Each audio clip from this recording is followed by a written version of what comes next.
Normally, you love to be alone, but sometimes you also feel lonely on your path to the shift of consciousness, especially when you are among people. What's behind that and 3 things which you can do against it, you will get in this video.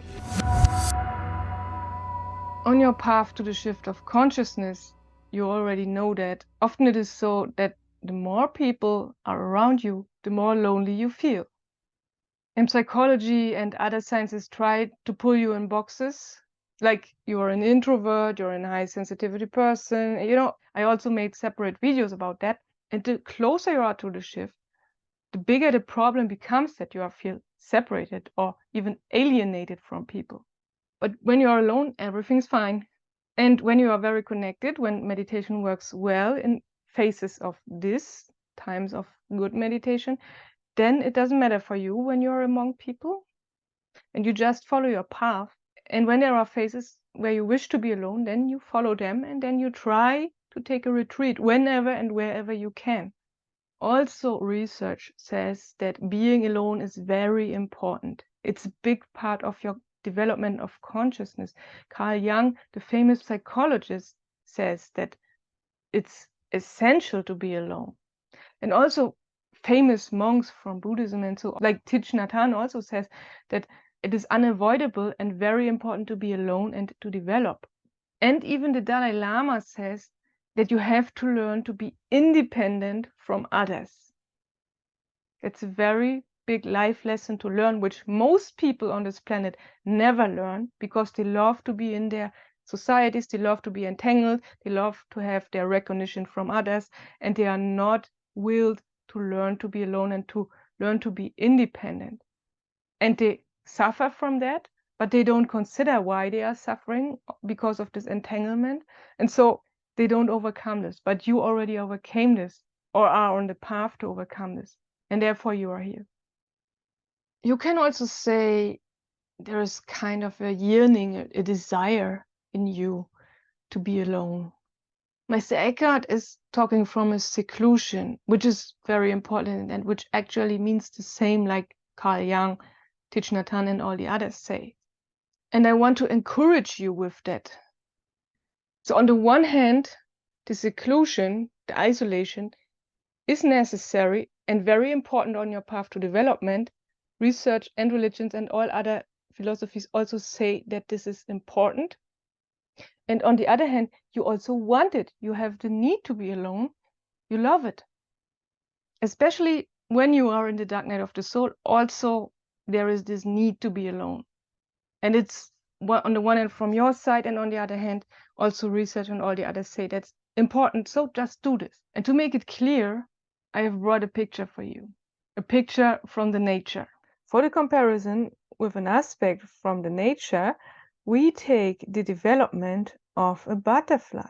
This is exactly the same when you are on your path to the higher self during your development to higher consciousness. Look, most people are and basically stay like the caterpillar. There are on all continents, almost all people over 95%, it is said, it's over 7 billion people all over the world nowadays, and they are all striving for food and striving for their everyday life, and they don't care and they don't consider why they are doing that and what is their else and so on, but you do, and therefore you are the one of the less than 5% which strive for the more beautiful thing, for the butterfly. So you can say that's the shift, and we must go back to this picture to really explain in which situation you are now, what is about that shift, because it's not magic that the caterpillar becomes a butterfly.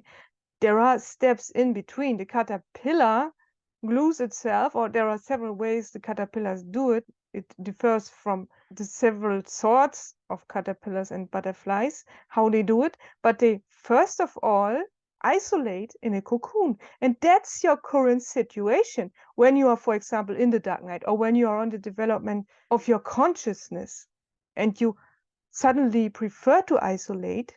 Sometimes also it appears that someone is forced to be isolated, but later he or she could figure out that the isolation is not that bad, and then you enjoy it. So it's not that the caterpillar becomes a butterfly automatically. There is a step in between, and that's exactly the shift where you are now. That's your development. Most people adjust to a society, but this comes from unconscious feelings. They search for recognition. That's an age-old thing. It's in our genes. I will go deeper into it at the end when I come to the solutions. So you don't have to adjust to society, and you feel that you want to have your own life, that you want to be self-determined, but there are still lower soul parts inside of you, which wants and which needs a society. And they are so unconscious and so, you can say, silly also, that they would prefer any society instead of being alone. But that's not good. You can't take any society, which is not good for your development, because in most societies and among most people, you can't really develop. There are obstacles. They will try to pull you down. And you already know this because you already have had maybe in your life experiences with societies which were not good for you. But because of these lower soul parts which strive for being surrounded by other people, it can happen that you feel loneliness. Even if you want to be alone and it works for years very well, and suddenly you feel very lonely. Out of yourself, not for a reason. Sometimes you have also a reason. You want to go to university in a second chance program or kind like that. And you try to adjust there, and the people there are all normal and you're not. And then you feel lonely. That's normal. But suddenly it can also happen that you feel lonely for no reasons. And this is very deep, far inside of you. This is the lower soul parts which try to pull you down, which try to adjust you to society, because it's in our genes. I will also go deeper into that scientific part or biological part at the end. Especially when you are in the dark night of the soul. I have also mentioned it in that videos about that. Especially in the dark night of the soul, you feel very lonely. You feel like left or like lost.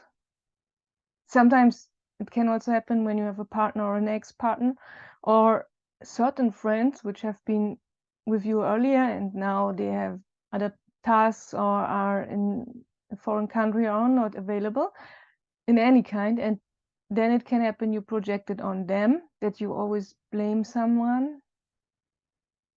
And here the mind tries also to pull you down and use this kind of loneliness to blame others, and that you don't follow your path, but instead you entangle with your negative emotions of loneliness, and then also produces thoughts, and the thoughts produce emotions again, and so that you still stay in a kind of a downward spiral. Even if you have on your whole path you overcome this downward spirals which ordinary people have, again your mind tries to build a new one when you are alone, and it takes old thoughts and old situations and remembers you suddenly on very old situations, and then it tries to pull you down with that. But this feeling of being lost, left, or even rejected is actually against God. But you, of course, because we are human, we project it on others. But actually it's the feeling that you are separated from God. When you are so far developed that you are in the dark night, for example, or on your path very close to the higher self and already have been connected, had feelings of connectedness, had very good meditation experience, and suddenly you feel so separated also from others, first of all, but actually this is the separation from God which you project on others. Separation from God is what stands behind of this feeling of not just loneliness, but also feeling of lost or of being rejected. And unfortunately, it is really that you feel lonely because nobody understands you. When you are so far, you have all the spiritual knowledge, not just any spiritual knowledge. You can explain the whole world. You understand, you have a deeper understanding about God and the world. You have a deeper understanding about the whole thing, the so-called big picture. And sometimes you wish someone who understands you, because you are alone with all your knowledge. You have lots of wisdom, but nobody is interested and wants to know it. And some of you maybe have tried a therapist and could also see that even a therapist doesn't help, because the therapist also doesn't understand you. Because most of them are just understanding a little bit from psychology, but they don't understand the big picture like you and don't have so much wisdom like you. And so you are again lonely, even if you have a therapist for that. But of course, you feel more lonely the more people you have around you. Paradoxically, the more people are around you, the lonelier you feel. Actually, that doesn't make sense. It's not a logical, mathematical thing here. It's actually the opposite. Because the logical thing would be the more people are around you, the less you feel lonely, right? It's the normal logical thinking, but for you, this doesn't count anymore. Let's now come to the point what we can do against the loneliness with our wisdom, with our development of consciousness. The Sufi mystical Rumi said, "You see a lot of things in this hall of mirrors. Rub your eyes, only you are there." That means the truth is, we are alone. Also in the past, when the people built societies and communities for their safety, the truth is that everyone is alone and stands alone in front of God. And actually, there is a striving for a connection to get it back. But for most people, they are unconscious about that and don't know about these things. But you know. And in the same correlation with that, what they call social is an illusion, as I said. For thousands of years, I don't know how long the mankind exists in the form as we do, let's say 10,000 years or so. For all these years, they built communities for their safety. So because they were extremely separated from God and they had to build communities to overcome and to develop. But now is the point that we are so close and there are more and more enlightened, and we have the opportunity to reach it in one life. It is already said 2,500 years ago in Buddhism that one has the opportunity to reach enlightenment in one life. No matter how your circumstances are, everyone can reach it in one life. The ordinary people don't suffer because, they are unconscious about that. And when they have problems with the society, then they project on others and they love their drama. Their egos love this drama which they produce every day. And they entangle even more and they try to get recognition for their self and make their self bigger. Their ego makes them bigger. And for that, others have to be smaller so that I can be bigger. That's what they do the whole day with the recognition and all that stuff. And so they try to reduce their suffering. But when it comes to the basic things of life, of which they don't have any control, and this is disease, age, and death. Lots of people try to reduce their age and to, with operations in the worst case and with makeup in not so worst cases, but they can't hold on. They can't stop it. It's a fact that people get ill, that people get older, and that they die. And when it comes to that, then the egos have big troubles and want to overcome this. But when you are then not prepared, you have a silly devil. Even if you don't reach enlightenment during the lifetime, you have the chance to do it during the death. Also in the Tibetan death book, there are meditation methods which you can practice and learn now before it comes to the critical point when one becomes very ill because he's going to die. So it's better to learn it now when you have a relative good status, maybe. I hopefully think so. And when it comes to what the ego is mostly frightened from, and that's the bodily death, then you are prepared. And then you use this opportunity to go in enlightenment before you die, or in the process of death. There are also opportunities which are written in the Tibetan death book. So it is called in English. But what now to do with when we nevertheless suffer from loneliness, even if we like to be alone, but sometimes, your lower soul parts pull you down and then you suffer from loneliness, even if you have overcome all this. it is so far in your genes. Research even says that when you suffer from emotions or from thoughts, which actually cause these negative emotions, you suffer the same way as if you have bodily sufferings. They can see it with MRIs, with brain scans. They can show that when someone suffers from a negative thought, from a negative emotion, the same brain areas are active as if the same person has bodily problems, has pain. So we have to do something here because, we are on a very good path, and we should not sit in a corner and let us pull down from any society or from our own thoughts. So the first thing I have done here, and I can really recommend, is to become brave and to do something. Do something with your spiritual knowledge for the world. Even if you don't have the whole bandwidth of knowledge, even if you don't know everything and can't explain everything, but just have a small aspect of spirituality, then try to share this with others. Of course, there always will be some which will reject you for that. But people will always reject you, no matter what you do. Even if you go in an ice bath and try to sell ice cream, then you get silly customers which want a sort which you don't provide, and then they are angry. People will always reject you, whatever you do. So you take your choice and do what you love. And when you love to speak about your spiritual stuff, then do it. For me, it also helped a lot when I started this channel, that I can talk about this with you. Then I started small groups in university, where I hold a small speech every week.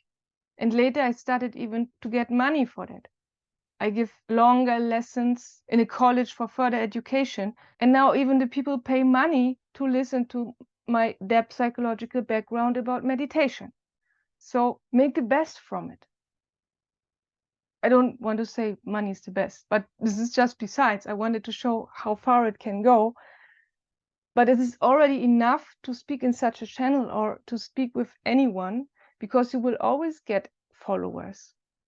You always become rejected from some, but you also get new followers which say, hey, there is a new person, and the person talks things which are interesting for me. So you always get some. And you will be glad for every follower. And then a new one comes, and the next week a new one comes, and you are so glad, and everything is fine. And you don't have to be worried. You don't have to feel lonely. You can do something else. But the very first thing is to be brave and to start something. Whether it is online or it is in real life or so. But you can do something. First of all, of course, don't have to target, please, that you get money for that. Just do what you love, and one day maybe it happens that you also have these lectures and get money or so. But this just besides. My first starts have also been very bad. When I started in universities, they rejected me. They even rejected my flyers, my posters, all things which I have created for my course, for my small lecture. They said, yeah, you're not allowed to glue this here on the wall, and you have to, or some needed an application, or they wanted that I subscribe for that I can make ads there on their wall or so. And some totally rejected from the very beginning, and it was not easy to implement it. And I had to be very brave and strong inside, that I really continue and don't give up to create, or I already created a course on the paper, but to really build up a group and to find people which want to hear me, I really had to go, even if there was, first of all, the formal, the organizational rejection, and then, of course, to find people, there also were some rejection. You really have to be very brave here, and you really have to trust deep inside that you really do something good when you share your spirituality, and you also share it with yourself at the same time. When you talk to others, but also your ears are listening, and so you also do something good for you also at the same time when you talk about that. The next thing is try to manifest a teacher. In my biggest time of the darkness, in my deepest point, of the dark night, when I was absolutely doubtful and I really had no sense anymore, but I knew suicide is not allowed in that game. So what to do? I went in my favorite forest and I shouted out, God, now you can take me. I'm ready. I don't have to do anything here anymore. I'm not interested in things from this world. I can go now. Now take me. And so I thought that my hope was in the next time I fall down, die, and can go to God like this. But it didn't happen. So instead, this was maybe my manifestation to meet my teacher, my guru, which helped me with better meditation methods to reach the enlightenment. Because at this time I didn't know what I was saying. I just say I can go now, but I thought I go now, but it didn't work. And then 1 year later, I don't know, it was 1 year later or so, suddenly a guy appeared in my life, which was very interesting, which was about spirituality, and we talked about that. And then it was clear that he's the one who leads me, and for him it also was clear. And now it goes on, and we meditate together and all that stuff, because he's further than me, much more further. And he's the only one who can help me, and this also will show up. So manifest that, pray for that, or shout it out like me, or when you have your any manifestation method, use that your mentor comes, or that you come closer. Just say it out like me. I was not about, I don't said that I want a mentor. This was coincidentally, or this is what God decided to send me then. But first of all, I just said I'm done. I can go now. And then these things happen. And then also other things happen then. But this was one aspect, that my mentor came.